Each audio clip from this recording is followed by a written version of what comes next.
Hello everyone. आज के video lecture में मैं आपको palladium catalysed cross coupling reactions के बारे में आगे पढ़ाने जा रहा हूँ। लेकिन अगर मैं पिछले क्लास वीडियो 1 की आउटलुक दूं तो मैंने आपको ये कहा था कि पैलेडियम कैटालाइज्ड जो क्रॉस कपलिंग रिएक्शंस होती हैं वो रिएक्शन किस तरह होती है। मैंने एक ले लिया R1X। R1 क्या होगा, या तो एल्किनाइल या अराइल सबस्ट्रेट। X क्या होगा, हैलोजन या ट्रिपलेट। इसके साथ मैं रिएक्शन कराऊंगा R2M। R2 कुछ भी हो सकता है, M कोई मेटल होगी। मेटल्स के मैंने कुछ एग्जांपल आपको दिए थे कल कि टिन है तो स्टीले कपलिंग, बोरोन है तो सुजुकी, जिंक है तो नेगिशी, सिलिकॉन है तो हियामा, कॉपर है तो सोनोगोशिरा, मैग्नीशियम है तो कुमादा। ठीक है, पैलेडियम कैटालाइज्ड कपलिंग होती है तो L2PD लूं। L2PD मैंने कहा था 14 इलेक्ट्रॉन स्पीशीज, 0 ऑक्सीडेशन स्टेट में। ठीक है, यहां से क्या मिलेगा आपको, यहां से ये R1 और ये R2 इनकी कपलिंग हो जाती है, ये प्रोडक्ट मिलता है। ठीक है, इसका मैकेनिज्म मैंने 3 स्टेप में बताया था, ऑक्सीडेटिव एडिशन, ट्रांसमेटलेशन और रिडक्टिव एलिमिनेशन। अगर मैकेनिज्म की बात करूं तो देखना, ये कल मैंने मैकेनिज्म बताया था 3 स्टेप में। पहले स्टेप में ऑक्सीडेटिव एडिशन, ये जो आपने L2PD लिया है पैलेडियम कैटालाइज्ड है, इस पे ये जो आपने ट्रिपलेट वाली या हैलोजन वाली स्पीशीज ली थी R1 और X यहाँ इस पैलेडियम पे लग गए थे। दूसरे स्टेप में जो आपने दूसरा ऑर्गेनोमेटेलिक कंपाउंड लिया था उसके साथ ट्रांसमेटलेशन हुआ था, और तीसरे स्टेप में रिडक्टिव एलिमिनेशन हुआ था। ये मैकेनिज्म कल मैंने डिस्कस किया था। आज मैं कुछ एग्जांपल्स और कुछ और बातों पे फोकस करूंगा इन रिएक्शंस के। एक चीज ध्यान रखना, ये जो क्रॉस कपलिंग रिएक्शन है ये बहुत ही ज्यादा कीमोसेलेक्टिव, रीजियो सेलेक्टिव और स्टीरियो सेलेक्टिव होती है। तीनों तरह की प्रॉपर्टी इसमें होती है, तीनों तरह की प्रॉपर्टी होती है, कीमो सेलेक्टिव, रीजियो सेलेक्टिव और स्टीरियो सेलेक्टिव।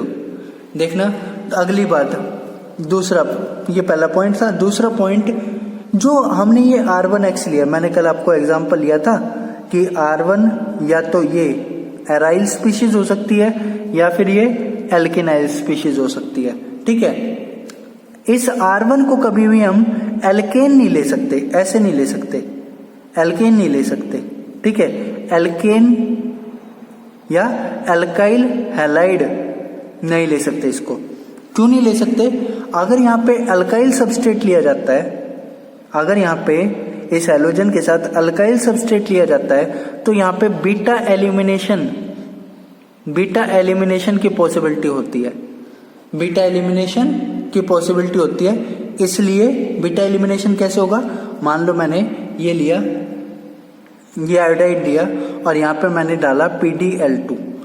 ठीक है, तो सबसे पहले क्या होगा, ये बॉन्ड टूटेगा, ये कार्बन स्पीशीज और ये आयोडीन पैलेडियम पे लग जाएंगे, ऑक्सीडेटिव एडिशन होगा। कैसे, PdL2 यहां लिखूंगा, कितने कार्बन है, 4 कार्बन है, 1 2 3 4, 1 2 3 4, यहाँ पे आयोडीन। ठीक है, इसके बाद यहां से क्या होगा, हमें चाहिए ट्रांसमेटलेशन रिएक्शन के होने के लिए, लेकिन यहाँ पे होगा बीटा एलिमिनेशन। बीटा एलिमिनेशन कैसे होगा, देखो ये अल्फा कार्बन है, ये बीटा कार्बन है, यहां से H, ये इलेक्ट्रॉन पेयर यहां जाएगा, ये इलेक्ट्रॉन पेयर इस पैलेडियम पे, और पैलेडियम से ये H लग जाएगा, पैलेडियम से H जुड़ जाएगा, बनेगा क्या, L2PdHI। ठीक है, और बाहर क्या निकल जाएगा, 1 2 3 4, ये स्पीशीज बाहर निकल जाएगी, ये एल्कीन बाहर निकल जाएगी जो डिजायर्ड प्रोडक्ट नहीं है। ठीक है, बीटा एलिमिनेशन होता है, इसलिए हम यहाँ पे जो R1 होता है इसको या तो अराइल लेते हैं या एल्किनाइल लेते हैं। ठीक है, कभी भी अल्काइल नहीं लेते, क्योंकि अराइल और एल्किनाइल में बीटा हाइड्रोजन एलिमिनेशन या बीटा एलिमिनेशन की पॉसिबिलिटी नहीं होती। एक इस चीज को ध्यान रखना। अब मैं कुछ एग्जांपल्स लेता हूं, देखना। सबसे पहले मैं एग्जांपल लेता हूं ये कि आपने लिया, ये कंपाउंड लिया, मैं यहाँ पे लगा देता हूँ Cl। ठीक है, साथ में ले लेता हूं मैं, यहाँ पे मैं ले लेता हूँ CHO, और यहाँ पे मैं लगा देता हूँ टिन और ट्राईब्यूटाइल, और मैंने डाल दिया PD PPH3 की 4, साथ में डाला डाईऑक्सेन और हीट किया इसको। अब प्रोडक्ट देखना, मुझे एक बात बताना, क्या मैं इसको R1X लिख दूं, क्योंकि अल्काइल हैलाइड यहां लिखा हुआ है, ठीक है। अच्छा, ये R1 कितना है, R1 पूरा ये है, ठीक है। अब एक बात बताना, क्या मैं इसको R2 और साथ में टिन लिख दूं, टिन पे कुछ भी लगाओ, R2 ये R2 है। अच्छा, आपको करना क्या है, देखो पैलेडियम है दिया हुआ है, ये पैलेडियम कैटालाइज क्रॉस कपलिंग हो गई, ठीक है।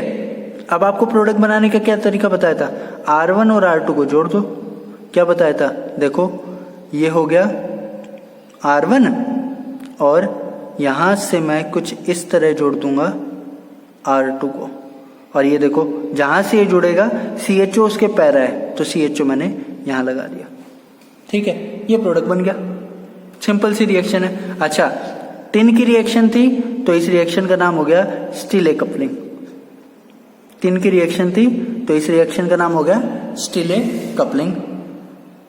एक और एग्जांपल देखना, मैं इस एग्जांपल में लेता हूं, यहां पे मैंने लिया ZnCl, ठीक है, यहां पे मैंने लिया CH3, मैं कंपाउंड लेता हूं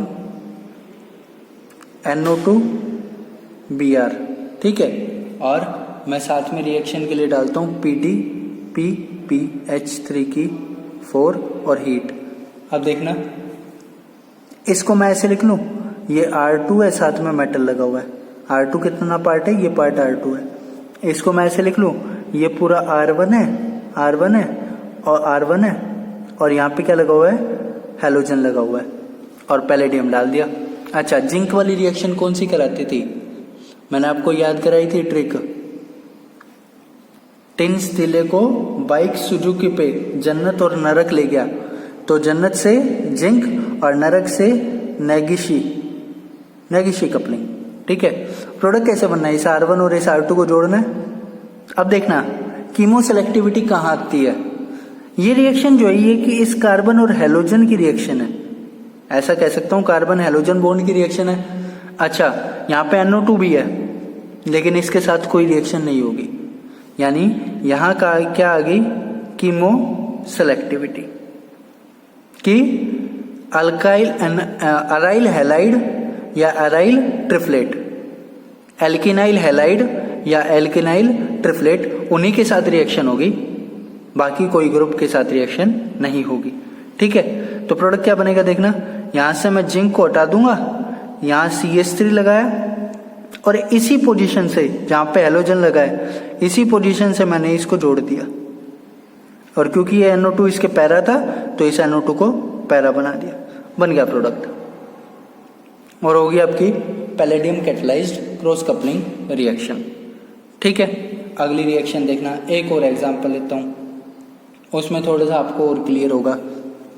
देखो मैं लेता हूं PH डबल बॉन्ड Br, इसमें मैं एग्जांपल लूंगा स्टीरियो सेलेक्टिविटी का, यहाँ पे PH ले लेता हूं, ठीक है, और मैं रिएक्शन के लिए डालता हूं ZnCl, साथ ही साथ OMe, ठीक है, और मैंने डाला PD PPH3 की 4, ठीक है। अब देखना, मुझे बताना, क्या मैं इस डबल बॉन्ड को ट्रांस डबल बॉन्ड कहूं, ट्रांस है, ठीक है। अच्छा, इसको मैं कैसे ट्रीट करूं, ये पूरा R1 है, ये पूरा R1 है, ये हो गया R1X, ये पूरा देखना R2 है, ये क्या हो गया R2M, रिएक्शन R1 R2 को जोड़ने के लिए होगी, तो R1 R2 को जोड़ दें, कैसे जोड़ दें, PH, यहां से मैंने इस हैलोजन को हटाया और इस हैलोजन की जगह यहां से ये रिंग जोड़ दी, और क्योंकि OMe पैरा था, इस OMe को पैरा ही लगाया, ठीक है, बन गया प्रोडक्ट। अब मुझे बताना, अगर ये डबल बॉन्ड ट्रांस था तो ये डबल बॉन्ड ट्रांस ही रहा, और अगर ये डबल बॉन्ड ट्रांस ही रहा तो स्टीरियो सेलेक्टिविटी आई, सिस हो जाता तो बदलता, लेकिन ऐसा नहीं होता, बदलता नहीं है, इस चीज का ध्यान रखना, ठीक है। एक और एग्जांपल लेता हूं, देखना, इसी का ही नेगेशियस कपलिंग का ही। देखो ZnCl C5H11, ठीक है। और मैं डालता हूँ यहाँ पे डाल देता हूँ C4H9 और आयोडीन, और मैंने डाला PDPPH3 की 4। अब देखना एक चीज, इसको मैं इस पूरे को R1 कंसिडर कर लूं, R1X, इस पूरे को क्या कंसिडर कर लूं, R2M। अब ये डबल बॉन्ड जो है,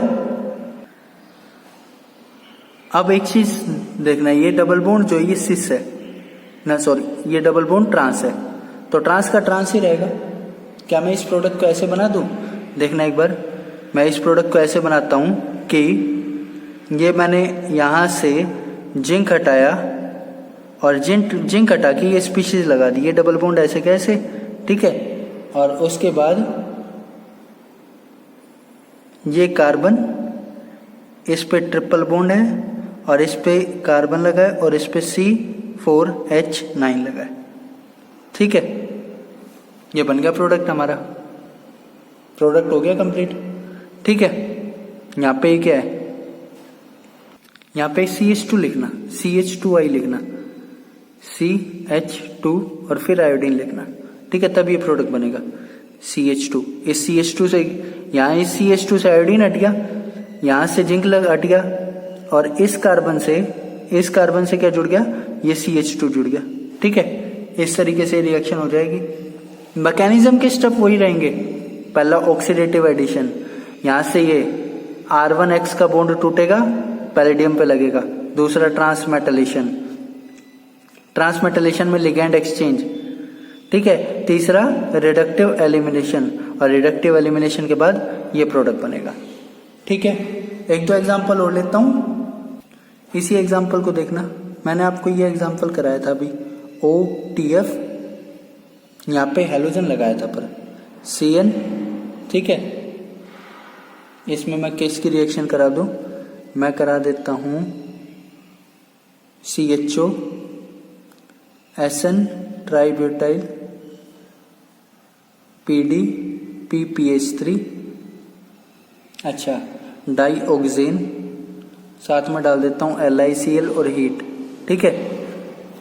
अब देखना यहाँ पे LiCl क्या है, ये LiCl एज एन एडिटिव डाला जाता है किसकी रिएक्शन में, जब ये ट्रिपलेट की रिएक्शंस होती है। जब ये R1X जो है ये R1OTF होता है, तो इस LiCl को एज एन एडिटिव डाला जाता है।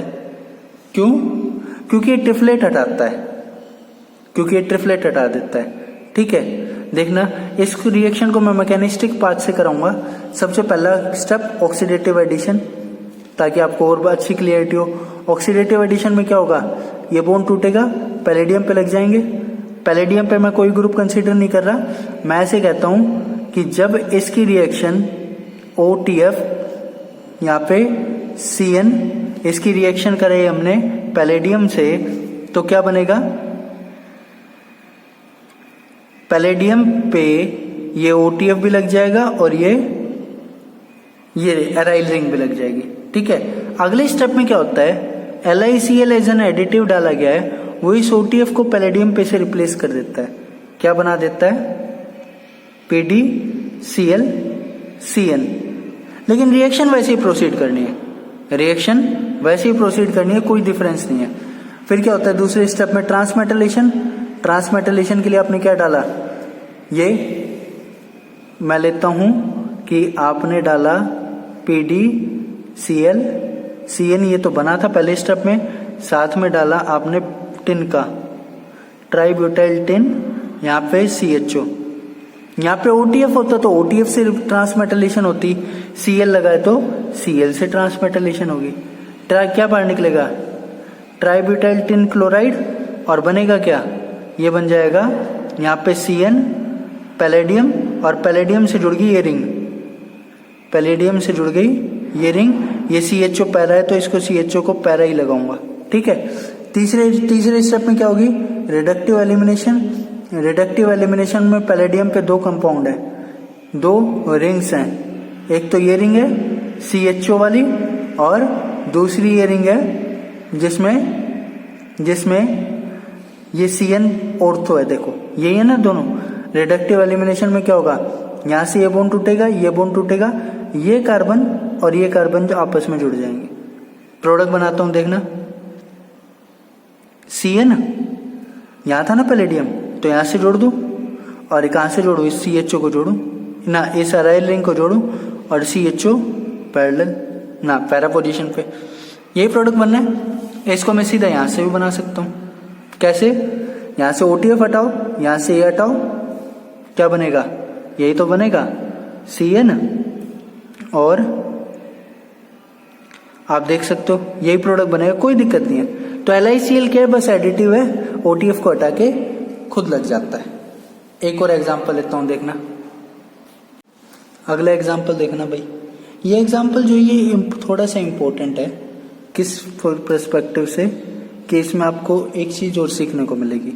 जैसे देखो OTF मैंने यहाँ पे लिया मिथाइल, ठीक है, मैंने एक तरफ रिएक्शन के लिए डाला, यहाँ पे लिया SiMe3, ठीक है, यहाँ पे लिया SnMe3 double bond, PD PPH3 की 4, साथ में डाला THF, और क्योंकि ट्रिपलेट है तो LiCl एज एन एडिटिव डाला, ठीक है, और एक तरफ डाला सब कुछ same, SiMe3 double bond SnMe3, ठीक है, PD PPH3 की 4, THF LiCl as an additive, बस एक मॉलिक्यूल एक्स्ट्रा डाल दिया कार्बन मोनोऑक्साइड का, ठीक है। तो रिएक्शन का एक स्टेप बढ़ जाएगा यहाँ पे। अब देखना, यहाँ पे नॉर्मल रिएक्शन क्या होनी है, सिलिकॉन है तो यामा कपलिंग, टिन है तो स्टीले कपलिंग। लेकिन कपलिंग कौन सी करोगे, कपलिंग वो करोगे जो बॉन्ड वीक होगा। कार्बन सिलिकॉन की जो ओवरलैपिंग होती है ना, वो कंपैरेटिवली स्ट्रॉन्ग होती है रेदर देन कार्बन सिलिकॉन ना कार्बन टिन। ये जो बॉन्ड होता है ये वीक होता है, और वीक होता है तो ये टूटेगा, ये इस कार्बन और इस टिन का बॉन्ड टूटेगा, इस कार्बन और सिलिकॉन का नहीं। तो टिन का बॉन्ड टूटेगा तो टिन की स्टीरियोकेमिस्ट्री आएगी, और टिन की स्टीरियोकेमिस्ट्री आएगी तो रिएक्शन आएगी स्टीले कपलिंग, रिएक्शन आएगी स्टीले कपलिंग। प्रोडक्ट कैसे बनाना है, यहाँ से इस टिन को हटाओ, यहाँ से इस OTF को हटाओ और इस कार्बन और इस कार्बन को जोड़ दो, आपका प्रोडक्ट बन गया ये 5 मेंबर रिंग है। इसके बाद अच्छा ये डबल बॉन्ड ट्रांस है तो ट्रांस ही रखना है, ट्रांस है ना, एक H ऊपर एक H नीचे, ट्रांस ही रखना है ऐसे, SiMe3 यहाँ, ठीक है। जब CO आएगा, देखो अगर CO नहीं था तो प्रोडक्ट यही था। अब जब CO आ गया तो क्या करना है, जिन 2 कार्बन को आपने जोड़ा है, इन 2 कार्बन को जोड़ा ना, इनके बीच में एक कार्बन और जोड़ के डबल बॉन्ड और लगाना है। देखना क्या बनाऊंगा मैं, प्रोडक्ट बनाऊंगा मैं ये बनाया। CO कहाँ जोड़ना है, देखो इस कार्बन पे CO जोड़ना है, कार्बन मोनोऑक्साइड जोड़ना है, ठीक है। अच्छा आगे कौन सा कार्बन है, ये वाला कार्बन है। इस कार्बन को जोड़ा, इस कार्बन के साथ डबल बॉन्ड है, डबल बॉन्ड कार्बन। अब सिलिकॉन लगाना है, सिलिकॉन ऐसे लगाना है कि ये डबल बॉन्ड ट्रांस ही लगे, ट्रांस ही रहे, तो SiMe3। देखो सब कुछ सेम है, अगर मैं इसको ऐसे जोड़ दूं तो ये वाला प्रोडक्ट बन गया, और बीच में मैंने कार्बन लगा दिया तो ये वाला प्रोडक्ट बन गया, ठीक है। इतना सा डिफरेंस आता है, और इतना सा डिफरेंस क्यों आता है, क्योंकि कार्बन मोनोऑक्साइड के प्रेजेंस में यहाँ पे एक स्टेप और होता है माइग्रेटरी इंसर्शन का स्टेप और होता है, ठीक है। अच्छा एक चीज और ध्यान देना, अगर आपने पेरिसाइक्लिक केमिस्ट्री पढ़ी है, मैंने आपको क्लास में भी पढ़ाई थी, तो ये जो सबस्ट्रेट है नजारोव साइक्लाइजेशन का सबस्ट्रेट है, नजारोव साइक्लाइजेशन या नजारोव रिएक्शन का, ध्यान देना। यहीं से आगे प्रोसीड करा दे नेट के एग्जाम में नजारोव के लिए, ठीक है, एसिडिक कंडीशन में आगे रिएक्शन। ये CO कैसे इंसर्ट हुआ, इसका एक पर्टिकुलर मैकेनिज्म होता है माइग्रेटरी इंसर्शन का, लेकिन मैं उतने डीप कंसेप्ट में नहीं जाऊंगा। ठीक है, सिर्फ आपको मैंने प्रोडक्ट बनाने का तरीका बता दिया, प्रोडक्ट कैसे बनेगा। ठीक है, तो ये था बच्चों palladium catalysed cross coupling reactions के कंसेप्ट के बारे में। ठीक है, नेक्स्ट वीडियो लेक्चर में जो मैं टॉपिक लूंगा इसी पैलेडियम कैटालाइज्ड क्रॉस कपलिंग का, वो लूंगा सोनो-गोशिरा कपलिंग। अब एक एक रिएक्शन को अकॉर्डिंगली देखेंगे और किस तरह से रिएक्शन होती है। रिएक्शन होने का तरीका तो सेम रहेगा, क्या छोटी मोटी चीजें और रहती हैं उनको डिस्कस कर लेंगे ताकि ये ऑर्गेनोमेट्रिक रिएक्शन का टॉपिक हमारा खत्म हो। Thank you students.